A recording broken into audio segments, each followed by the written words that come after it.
नैनं छिन्दन्ति शस्त्राणि नैनं दहति पावका न चैनं क्लेहयन्त्यापो न शोषयति मारुतः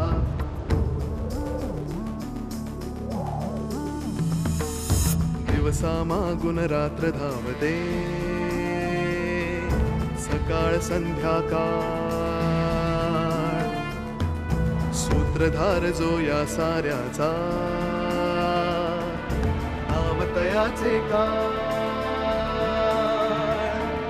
काय तयाच्या मनात दडले नकळे कधी कुणा क्षणात होते संभव सारे क्षणापूर्वीचे असंभव असंभव असंभव असंभव. तू घरी आल्यानंतर अनेक प्रश्न सुटतील, पण आता अधिक प्रश्न पडणार नाहीत याची काळजी मात्र घे. आपल्या वाटेतला एक काटा काढणार होतास तू. काढणार होतो, समजा ठरवलेलं होतं. ती पार्वती मध्ये तडमडली. इतके दिवस मी सुलेखा बरोबर राहत होतो. राहता राहिले तुला पडलेले प्रश्न ते आपण दोघं मिळवून सोडवू. कोणावर विश्वास ठेवावा? आदिनाथ म्हणतोय सुलेखाने अभिमानला खून करताना पाहिलंय, तर दुसऱ्या बाजूला विक्रांतने प्रियाला सांगितलं होतं की अभिमान निर्दोष आहे. कोणावर विश्वास ठेवावा? कानांवर की डोळ्यांवर? सुलेखाच्या डोळ्यांपेक्षा मी माझ्या कानांवर विश्वास ठेवेन.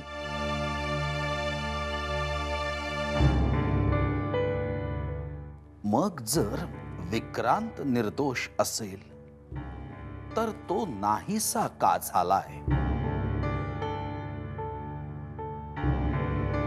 विक्रांतला चांगला मित्र मानला, पण याच विक्रांतने यशवंतरावांसाठी मधूचा 4 चौघात अपमान केला होता.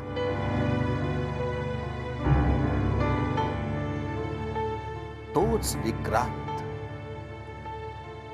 त्याच यशवंतरावांच्या अभिमानला वाचवायला खोटं तर बोलत नसेल.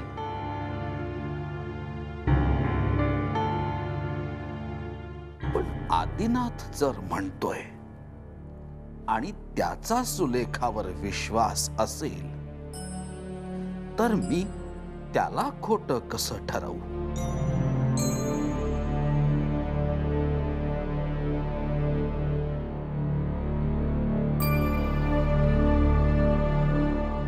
विक्रांतच्या मैत्रीबद्दल शंका नाही, पण जर त्याच्यावर विश्वास ठेवला तर संशय सुलेखावर येतो, आणि असं झालं तर आदिनाथावर अविश्वास दाखवल्यासारखं होईल. श्रीराम श्रीराम. सत्य आणि असत्याचा शहानिशा लवकरात लवकर करायला हवा. मला वाटतंय यावर उपाय एकच. विक्रांत किंवा सुलेखा यांची भेट घ्यायची.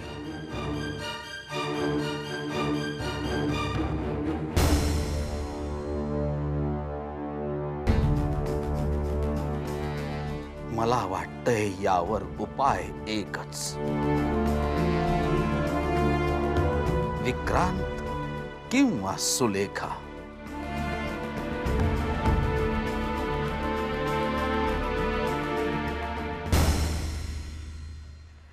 गंडांतर वगैरे सगळं घडून गेलं आणि मला काही समजलंच नाही. काल कुसुमात्यांचा फोन आला होता तेव्हा सगळं कळलं. आता ठीक आहे ना सगळं? आणि हे बघ प्रिया, आजोबा म्हणतायत ते बरोबरच आहे. माझं म्हणणं आहे अजून काही दिवस तू घराच्या बाहेर पडूच नकोस. आईला थोडा ताप आलाय, झोपलीय. उठल्यावर फोन करायला सांगते. तू काळजी घे.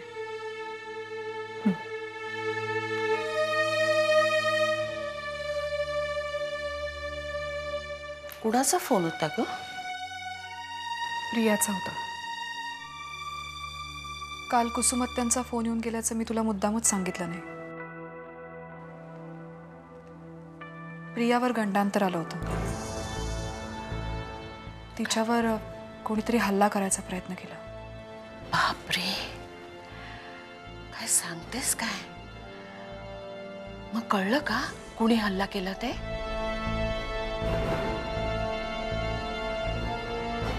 आजोबा म्हणाले ती वाड्यावर होती म्हणून वाचली आणि गंडांतर टळलं.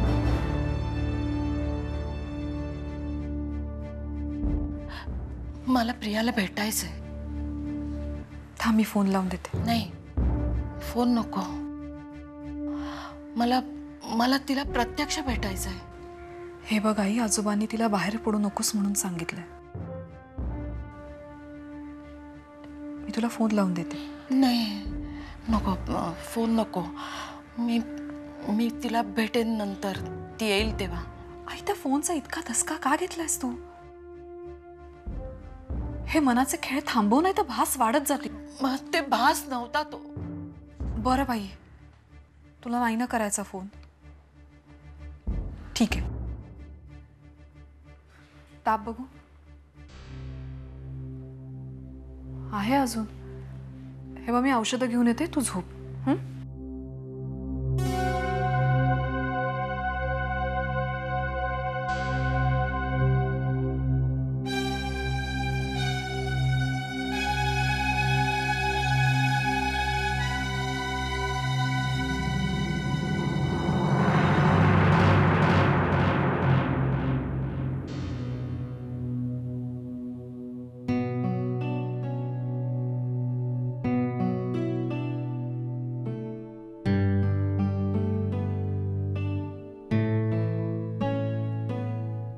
आदिनाथा,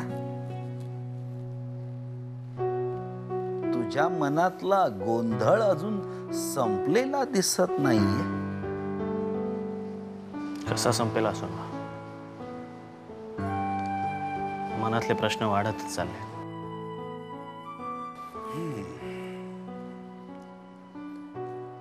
प्रश्न पडले की शोध सुरू होतो आणि शोध सुरू झाला की उत्तर मिळतात.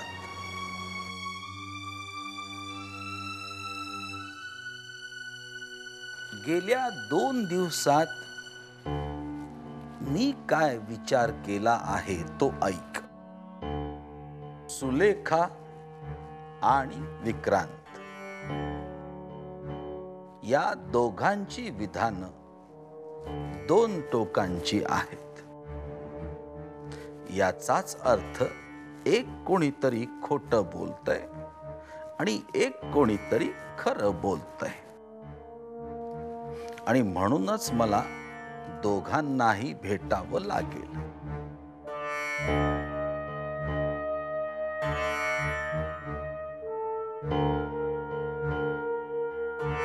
सुलेखा एक वेळ भेटेल आजोबा, पण विक्रांतचं काय?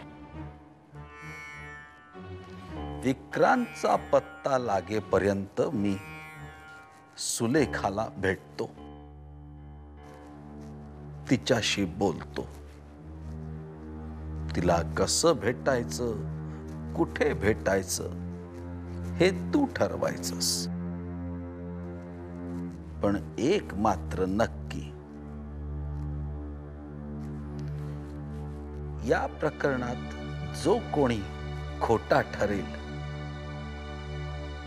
त्याचा संबंध बाळच्या खुनाशी प्रत्यक्ष किंवा अप्रत्यक्षरित्या नक्की आहे.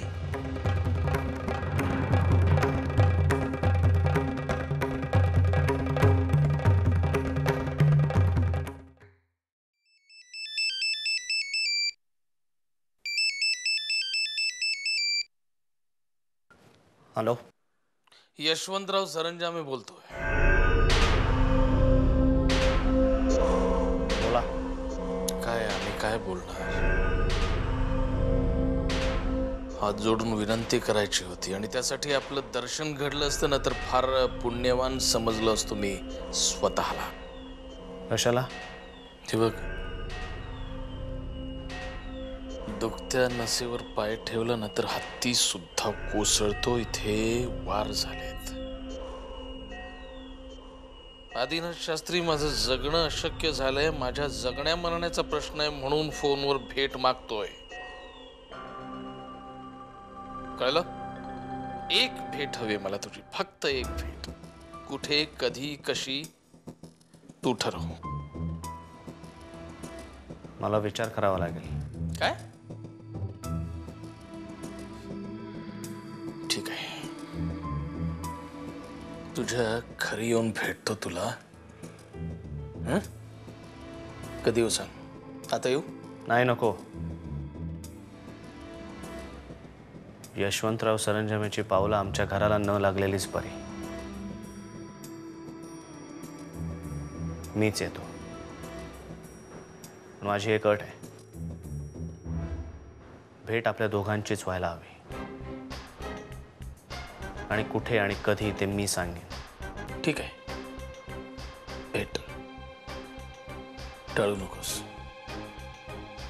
ठेवतो.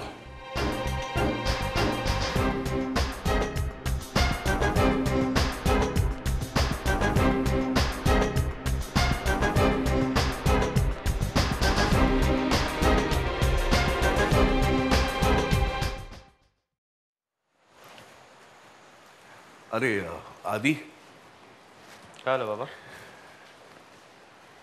तुझ्याशी जरा बोलायचंय. बोला ना. काय झालंय? म्हणजे मी ज्या अर्थी तुला हा प्रश्न विचारला त्या अर्थी मी तुला 2 दिवस ऑब्झर्व करतोय आणि मग हा प्रश्न विचारतोय. काय झालंय? काय नाही. शक्यच नाही रे आदी. आम्ही काही तुला आज ओळखत नाही. आजचा आधी आणि कालचा आधी याच्यात जमीन आसमानाचा फरक आहे. काय झालं सांग.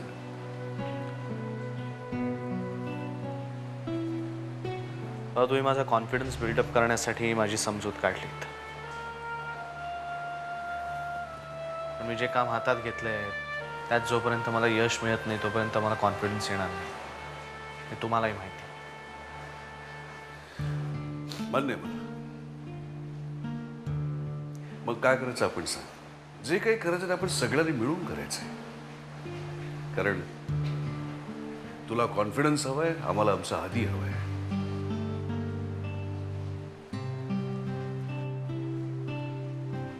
बाबा, एक संधी चालून आली. कसली? मला यशवंतराव सरंजामेचा फोन आला होता. कशासाठी?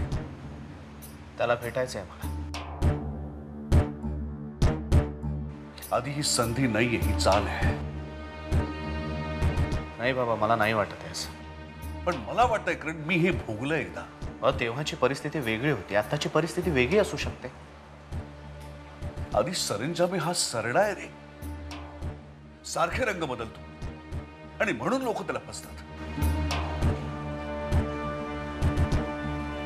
ते काय नाही. तू आत्ताच्या आता त्याला फोन कर आणि त्याला सांग की मला भेटायला यायला जमणार नाही.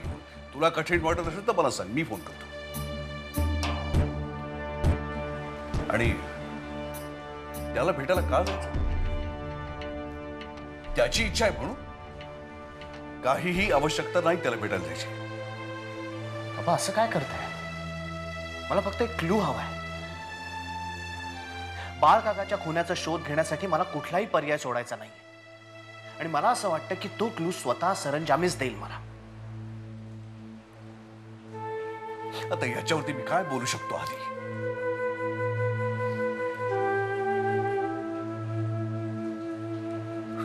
बाबा,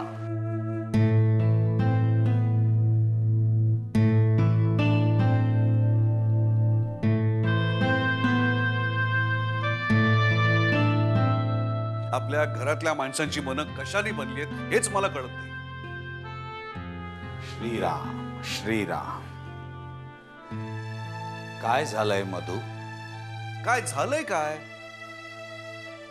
त्या सरंजामेचा फोन आला होता. त्यांनी आधीला भेटायला बोलवलं आणि आपले पंत उठले, निघाले. भेटीगाठीच्या अटी ठरवून निघाले. तू आदिनाथची बाजू ऐकून घेतलीयस का? ऐकून घेतलीस का म्हणजे? तुम्हीही त्याचीच बाजू घेताय? अरे म्हणून तर मी म्हणतोय की आपल्या घरातल्या माणसांची मनं कशाने बनली आहेत. ती प्रिया तिकडे विक्रांतची मैत्री करते. आधी हा सरंजामेचा फोन आला की निघा. अरे त्यांना त्यांचं जीवन जगू द्या ना, आपण आपलं जगू. मधू, तुला अशी भीती वाटतेय का सरंजामे आदिनाथला इजा पोचवेल, पुन्हा त्याचं अपहरण करेल? यातलं तो काहीही करणार नाही, खात्री आहे माझी. तो एक्झॅक्टली याच्या उलट वागेल. त्या सरंजामेची मेंटॅलिटी मी कोळून प्यालोय बाबा. तो आपल्या बोलण्यावरती आधी विश्वास ठेवायला लावेल आणि आधी ठेवेल.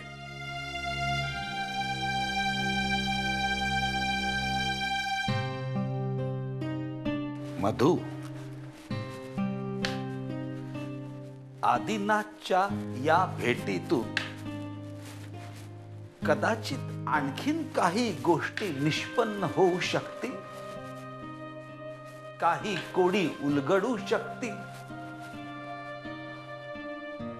अभिमानच्या कोर्ट केसच्या दरम्यान आदिनाथनं एकाच बाजूनं विचार केला होता.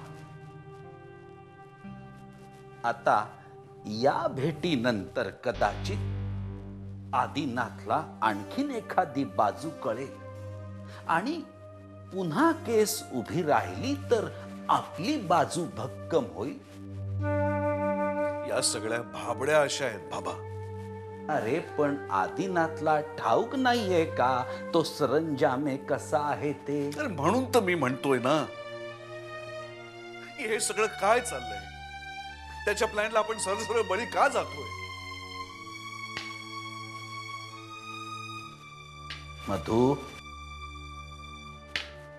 शांत हो. आदिनाथची मनस्थिती समजून घे रे. या भेटी मागे त्याच्याही काही कल्पना असतील. तू जर विरोध केलास तर तो पुढे कसा जाईल? सध्या त्याला आपल्या पाठिंब्याची गरज आहे. अभिमानपर्यंत पोचण्याची सरंजामे ही एक शिडी आहे. सगळे तर्क अंदाज तेव्हाच बांधता येतील जेव्हा अभिमानच्या सगळ्यात जवळची व्यक्ती संपर्कात येईल, जी आली आहे. मी तर असं म्हणेन की आदिनाथनं आता एकच तंत्र वापरायला हवं. जशास तसे.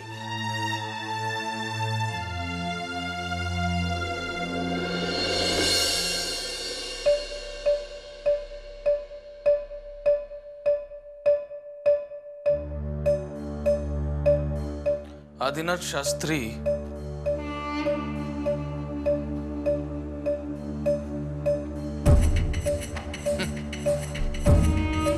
आदिनाथ शास्त्री, तुम्ही उभे का? बसा की. नाही, मी ठीक आहे. मला वाटतं आपण सरळ मुद्द्याचं बोलूया.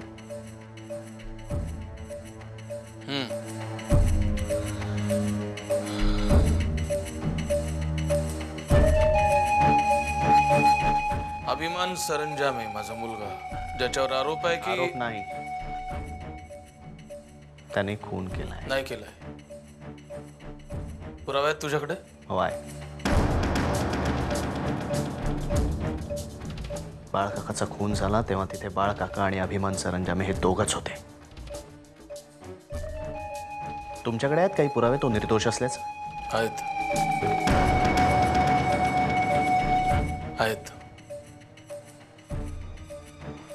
मला एक सांगा आदिनाथ शास्त्री, खून केल्यानंतर खुनी तिथे बसून राहील की पळून जाईल?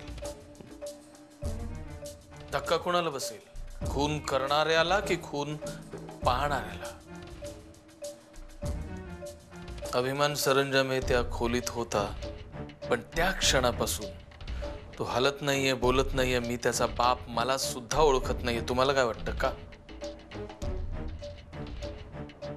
त्याची अवस्था तुम्ही मला सांगताय? त्याआधी त्याने माझ्या बाळकाकाचा खून केलाय. नाही केलाय, नाही केलाय. तेच सांगण्याचा मी पुन्हा पुन्हा प्रयत्न करतोय. त्याने खून केलेला नाहीये. डॉक्टर जोशी म्हणून समूह शास्त्रातले एक डॉक्टर आहेत.